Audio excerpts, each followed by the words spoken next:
Can you hear me? How are you? Good. I feel like it's really good.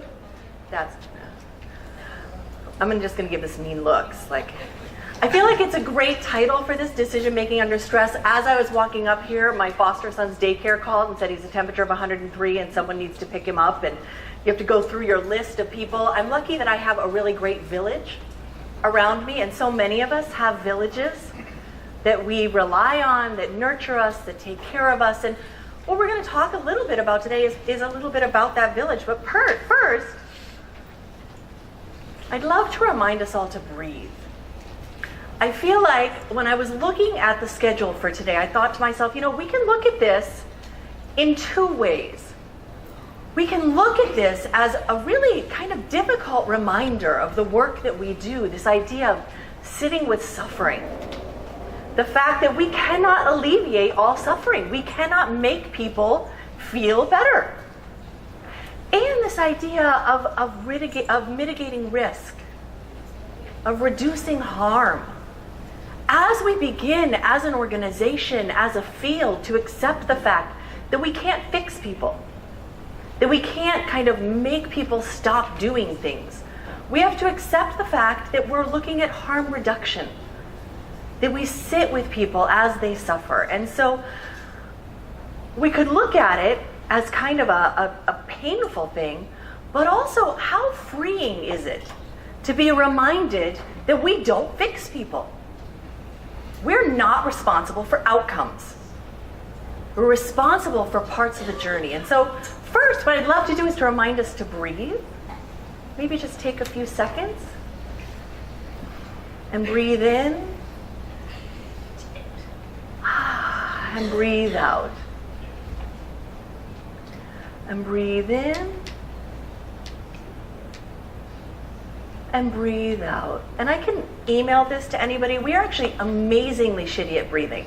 It is stunning to me. The fact that any of you are still alive is a miracle, because you're all horrible at breathing. When I ask people to take a deep breath, people are like, oh, I kind of feel better. And I'm like, yeah, that's called oxygen. It's in your brain, and your brain is going, oh, thank goodness, I thought we were dying. Breathe in and breathe out. It is miraculous, the impact it has on you. I want to thank you. What Stephanie gave you is a little bit about my background. I also grew up in and out of foster care. My mother was very severely mentally ill, and she was an addict. She was both bipolar and had borderline personality disorder, so that is a fascinating combination to grow up with, I want to tell you. So my mom was the one that would show up at school, and she would tell the school that I had an ear doctor appointment, and I would come out and she would have 5 puppies in the car. It was awesome, but then like a week later, she would be in bed for a month, and the puppies would never get potty trained or any of those other things. So there's lots of great things about growing up with a mom that is bipolar, and many less great things. But I need to thank you. My mom spent most of my childhood in and out of programs for both addiction and mental illness. And some of the staff members there became my touchstones, my foundation, the people with whom we celebrated Christmas, the people who told me how much my mom would have wanted to celebrate my birthday if she was in that place. My sister used to say, doesn't it make you feel weird that everybody in the nut house knows everything about you? We weren't very PC back then, so we called it the nut house. And it was true. We were my mother's greatest pride and joy. She worshiped the ground we walked on. So when I would go in, everybody knew I was an opera singer, and my sister actually worked at a stable. And so my mother would have me sing for people, and then my sister would say, unless I can ride a damn horse down the aisle, I don't want to listen to her sing anymore. So I need to thank you, because there are probably family members out there who feel about you the way I feel about the staff members who cared for my mother, and in doing so cared for my sister and I. The greatest gift you can give someone is your own personal development. I used to say, if you will take care of me, I will take care of you. And now I say, I will take care of me for you if you will take care of you for me. That is at the heart of what we're going to be talking about today. Sometimes things feel very complex in the work that we do, like herding cats into the woods. We've got to simplify. It's so easy to become overwhelmed and frustrated and angry and burnt out. And we can't afford to lose a single one of you. So I'm going to beg you to simplify. The greatest weapon against stress is our ability to choose one thought over the other. And so some of you who may have heard me speak before know that I believe really deeply in the power of perception. I married a Taoist about 10 years ago, and he used to tell me that I would say, "You make me feel," and he would say, "I actually don't make you feel anything. You choose your feelings." And I would say, "That is the biggest load of bull. How can you not take responsibility?" And my husband has actually never heard me say this and never will, but he was right. No one can make you feel anything. We choose our feelings. And I've been thinking a lot about our work. And it was amazing to hear our speaker this afternoon talk about his personal story and his personal journey, because you know what he didn't talk about? Us. He talked about himself, because he made the decision to change. And he decided what he wanted to do. And then it was great that we were able to support him, but it was him, not us. And so, my friends are running a race.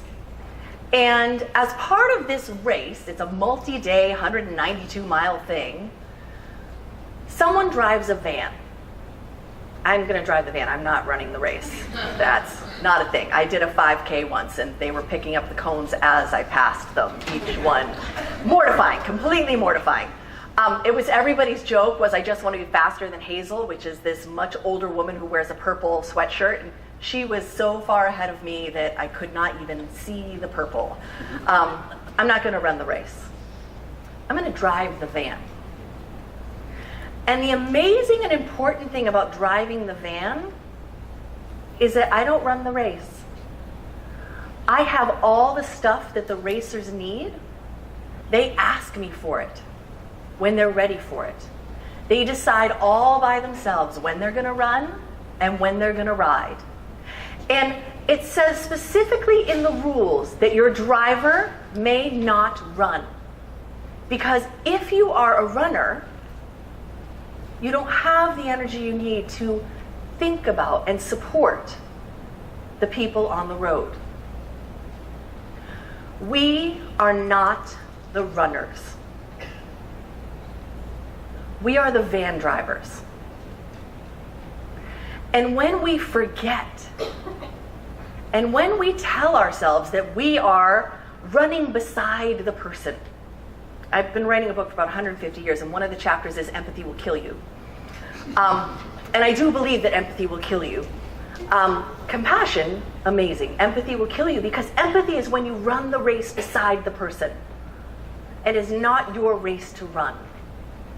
So when we tell ourselves that we're running the race with them, it's exhausting.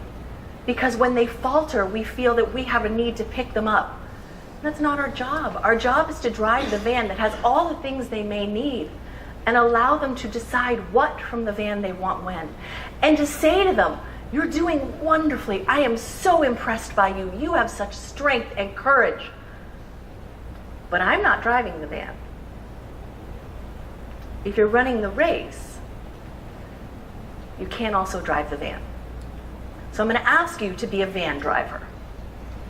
You know that crap packed in there? That's what we do, actually. They have all these services and things like that, but they get to choose what they want. I used to want to fix people, but now I just want to be with them. It's not rocket science. We've learned that that's what helps people heal, is to have someone beside them, someone they can go back to, someone they can tell shameful things to, because you're not also running the race. If you're running the race beside me and I say to you, "Hey, guess what? I want to get in the van," I may feel that I'm disappointing you. because you're running beside me and you're expending the same amount of energy. Also, you can't run 20 races, but you can support 20 runners out of the van. So I grew up in chaos, literal chaos. I had an amazing mentor who stepped into my life. I was a success story.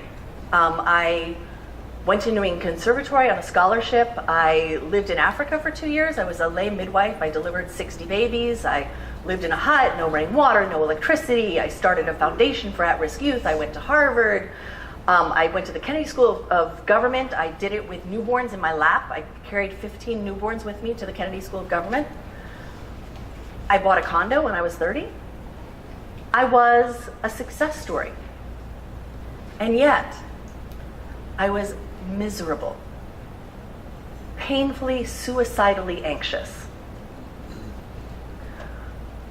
What I learned was that unless you acknowledge the pain and the trauma and the struggle that we go through, either as primary trauma or secondary trauma, it will come out. Anybody who says, I went through everything and I emerged unscathed and unscarred, they are lying. You eventually pay the bill. All of us eventually pay the bill. If you have not yet paid your bill, it's coming.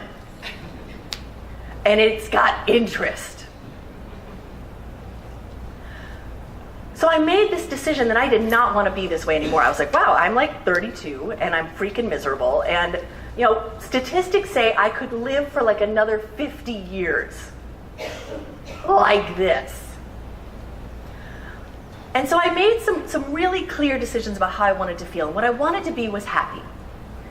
So I did a ton of research, and I looked around and I read and I thought, because that's kind of how my brain works, and a very, very special man came into my life. Dr. Daniel Siegel. I am somewhat obsessed with his work. For those of you who don't know Dr. Siegel's work, he's done amazing stuff. And actually, I'm going to introduce you to his hand model of the brain, without which I'm not capable of speaking to people. All of my friends have had to learn it because I can't talk to anyone who doesn't know it. And so, here's a picture of Dr. Siegel and I together. I really enjoyed that day with him. It was great. It's a very special picture to me.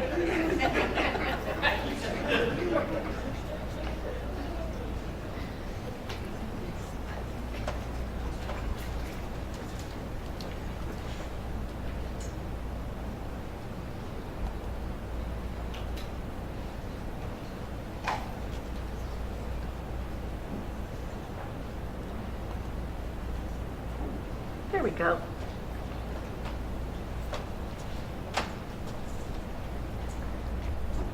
There he is. If Dr. Siegel ever comes up missing, please don't look at my house. He won't be there reading his collected works to me, I promise. I also have the YouTube link at the bottom, so you can just double click that. That's what I was clicking on. I thought someone to launch. He's on the screen though, if you turn around.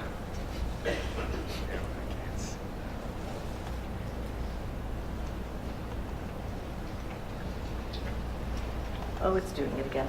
All right, I'm just going to teach it to you. We're going to go back to this. Let's go to our next slide.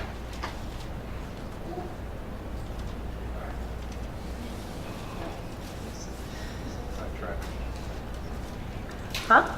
Go ahead. Nope. Bob, What's going on here? Breathe. There we go. All right, stop. We're good. All right, here's what we're going to do. Dr. Siegel would say, Dan, to me, but you should probably call him Dr. Siegel. I don't know him that well. This is your hand, right? Put your hand up. Now, actually, this is now your brain. So this is your brain stem. This is your brain stem. It's coming up. This is how all your information comes in. This is your limbic system. This is your amygdala. Tuck your amygdala in. Here's your limbic system right here. And then let's close our hand. This is our cortex and our prefrontal cortex. This is our thinking parts. When we are doing well, quote unquote, when we are content, when we are feeling comfortable and safe and all those other things, we're like this. However, when we're under stress, we can flip our lids. Flip your lid. And what happens then is your prefrontal cortex, you lose all connection. Your thinking brain goes away. So I want to just test this with you a little bit. Ooh, I'm blind now, corneal transplant. Have any of you ever been in an argument with someone else? No. I know, it's just me. One time back in the 90s. One time back in the 90s, Stephanie was very angry, but now not since. So you've been in an argument with someone, and you hear in the back of your head, "Shut up. Stop talking now." But you don't stop talking. You continue to talk. And then like 2 days later, you have to go back to the person and apologize. Anybody ever been in that situation? That is your desperate prefrontal cortex saying, please let me get back over the amygdala and limbic system. But it can't.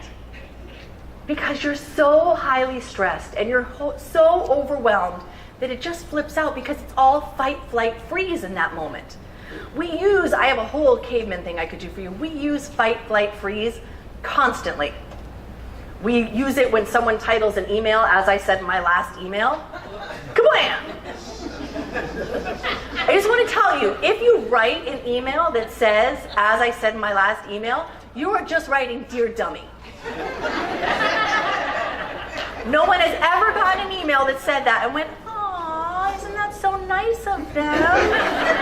They're reminding me that they already sent me this information." No. Kablam! So we use something that was meant to keep us safe from death, back in caveman times, to respond to a slightly annoying email. We go through life kind of like this.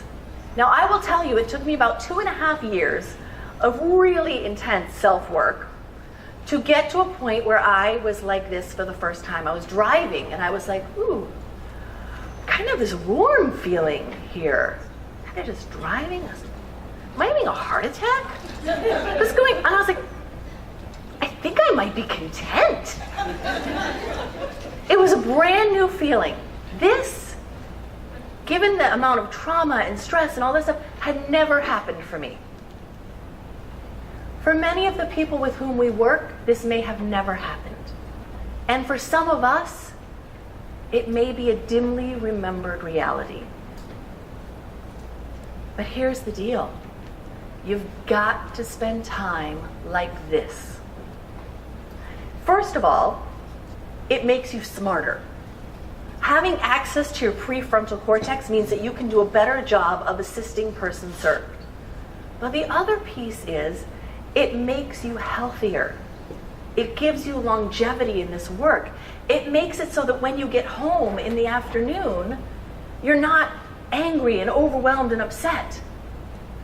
So I want you to think about this. I want you to think about how often you can assess yourself to say, where am I feeling right now?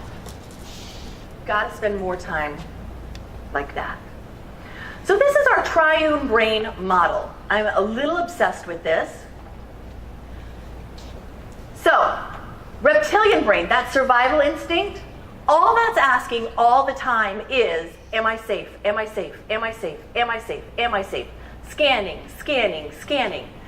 For some of the people with whom we work, and for some of us, the answer to that question for years has been no. And of course, each time that question is answered with no, our brain asks that question more frantically. So you come to a point where every single knock and sound and word and phone call is met with, am I safe? No. Bam. Am I safe? No. If by chance, am I safe, is met with yes, we go to, am I cared for? Am I loved? Am I nurtured? Do the people around me want what's best for me? Because if I'm sitting here, if I'm sitting at this table and I don't trust that the people around me want me to be safe and comfortable, well, I'm not going to leave my cookie alone. Forget my feelings. Forget allow you to be in charge of my safety and outcomes. Am I safe? Am I nurtured? Am I cared for? Do the people here want what's best for me? And only then do we get to, what do I think about this? which basically means we're screwed. Because if we don't figure out a way to help people do this, they can't learn and they can't move forward. The first thing we need to do is to establish trust and safety. If we don't do that, nothing else we do matters. I will tell you that some of the people that we have worked with the longest, some of the people, I do a lot of work with schools, some of the people the schools struggle with the most, it's because they're like this all the time. And until we do this, nothing else happens. Am I safe? And it doesn't matter whether it's us that's making the person feel unsafe or not. Sometimes we get frustrated, especially those of us who work on units, those of us who work in group living environments. It's not fair that we have to pay for everything that someone has been through before they got to us. It's not fair, but it is. That is the truth of the work that we do. We pay for the sins, if you will, the errors and mistakes and damage done by people before us. We cannot pretend that we are not starting from the bottom of a mountain. And we cannot say it's not fair that I'm at the bottom of the mountain, so I'm going to pretend I'm not. It's not fair that this person insists on walking beside the van and taking nothing from it, even though they're at the end of their rope, just because they don't trust me because I'm the van driver. And other people who have driven the van have not been helpful. Some of the people who have driven the van have ridden right the freak over them. I'm trying really hard. I usually swear a lot. The only time I really feel comfortable is when I'm training police officers. Every time I train police officers, they actually teach me new words. So, am I safe? Am I cared for? And then what do I think about this? So we talk about what it's like to make decisions. And we know that we actually don't make our best decisions under stress. We make some of our worst decisions under stress. We sink to the level of our training. We do not rise to the level of our abilities, all those other things. So, when there's no stress, it's kind of like you have somebody coming to visit. They're coming in like a week. You're like, why would I load the dishwasher today? They're not coming in for a week. Why bother? I'm just going to have to load the dishwasher again. It makes no sense to vacuum. So, those first few days, they're coming in a week. You're like, no big deal. Now, 3 days before they show up is probably a really good time. You're right about here. Things are going good. You can actually, instead of just throwing everything under the sink, sort stuff out. Put stuff away. Sometimes we don't start then. Sometimes we decide to start right before they pull into the driveway. When people are pulling into the driveway, where are we stuffing stuff? Under the beds, in the closets, don't let them use that bathroom, whatever it is. We've got to figure out a way to make sure that we're always about 3 days before our guests show up. We're at that optimal level. We're ready. We're good, but I still have ample time. Like, it's okay that that's a mess because we could deal with that tomorrow. Sometimes it feels like the guest is always pulling into the driveway and no one told us they were coming. And they're getting out of the car, and what the hell? We have to do everything right now. And we're yelling at the people around us and we're freaking out. We are flat, flip-lit. We do not make good decisions when we're under stress. So the title of this talk was Making Good Decisions Under Stress, and what I need to tell you is we can't. As a race, we make bad decisions under stress. As a group, as a race, as a humankind, that's what I want. Humans do not make good decisions under stress. We have fight, we have flight, and we have freeze. You cannot run screaming from the room when a meeting gets stressful and you're overwhelmed and all those other things and somebody asks you for something. Well, you can. I want you just to imagine a situation in which you did that and then how that might work out for you the next day. You can run. You could freeze. Maybe no one knows that. Shit. Maybe they'll go away. Just go. That doesn't work. Freeze does not work. I've tried it. And then you'll fight. Fight doesn't help either. We get angry and we get defensive and we get mad when people don't agree with us. None of that is here.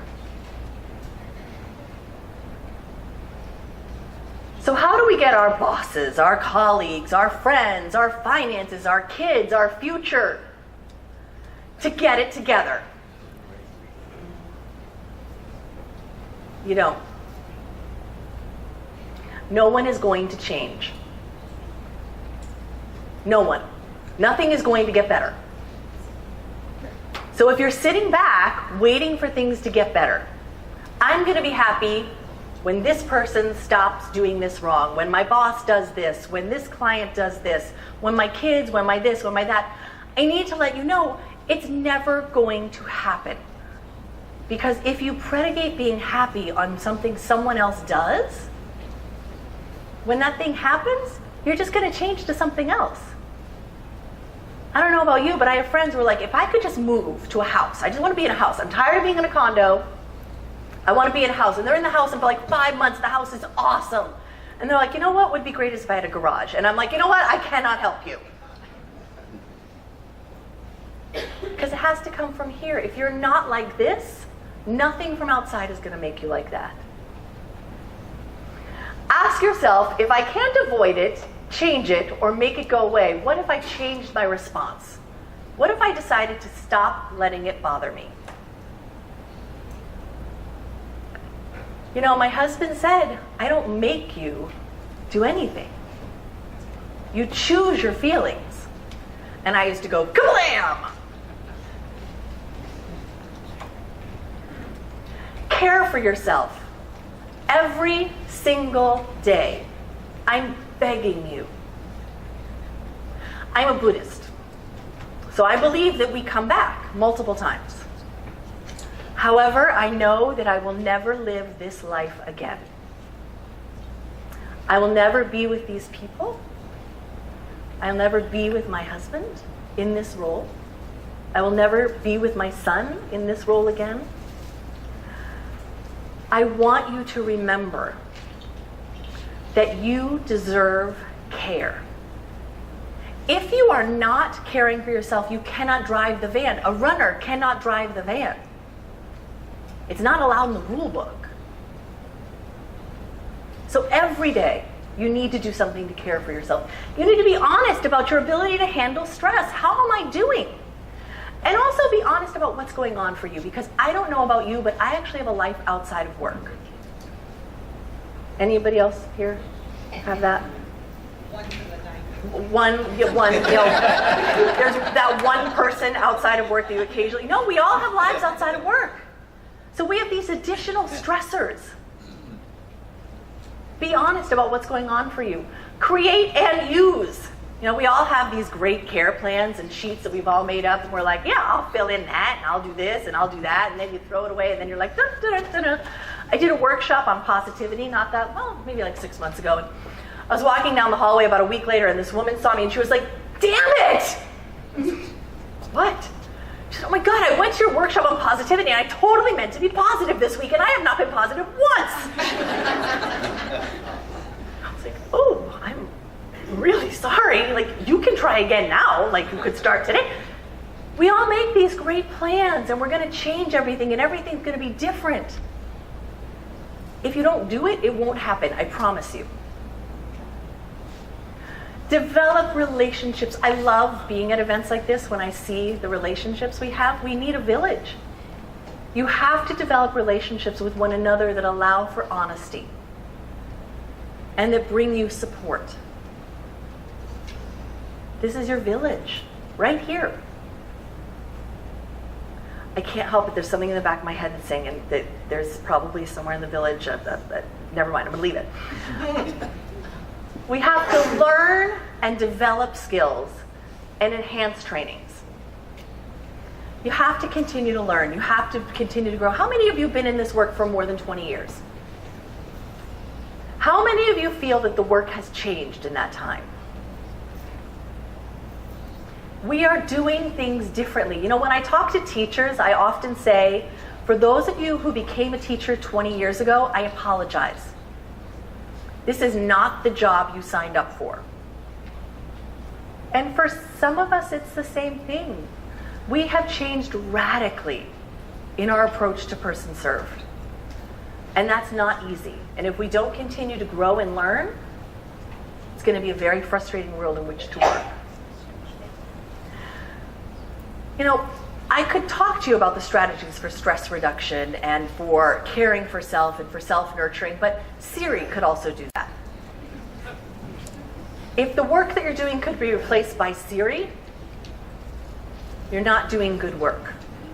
So if you change, if you decide you want to do something differently, if you decide, you know what, I am not happy, I am not like this, and you have the power to be like this, if you do not believe that that power is in your hands, you're wrong.